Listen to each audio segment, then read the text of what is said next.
ఒప్పుకోనటువంటి పరిస్థితి, బూత్ బయట హింసించి తరిమివేస్తున్నటువంటి సందర్భం. దీని మీద పిన్నెల రామకృష్ణారెడ్డి గారు రిపోర్ట్ చేశారు. But nobody is caring that. ఎవరు పట్టించుకునేటువంటి పరిస్థితి. ఏంటి, వాట్ ఇస్ దిస్? ఏం జరుగుతుంది అక్కడ? ఏం జరిగింది అక్కడ? ఇది కుట్రపూరితంగా వైఎస్ఆర్ కాంగ్రెస్ పార్టీకి అనుకూలమైనటువంటి బూతుల దగ్గర బయట గొడవ జరుగుతున్నా కూడా పోలీసులు పట్టించుకోకుండా ఉండేటటువంటి పరిస్థితి వచ్చింది. ఇది వాస్తవమైనటువంటి విషయం. దీని మీద ఏమి తీసుకునేటువంటి పరిస్థితి. నేను ఇంకోటి కూడా ఈ సందర్భంగా నేను మనవి చేస్తున్నా.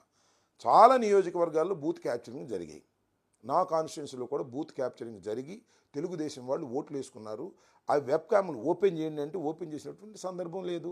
దాని మీద యాక్షన్ తీసుకునేటువంటి సందర్భం లేదు. ప్రధానంగా నేను ఇవాళ అడుగుతున్నటువంటి ప్రధానమైన ప్రశ్న ఏమిటంటే, పిన్నెల రామకృష్ణారెడ్డి గారు దాన్ని పగలగొట్టాడని చెప్పబడుతున్నటువంటి video fake వీడియోనా, correct వీడియోనా? Number 1. Number 2,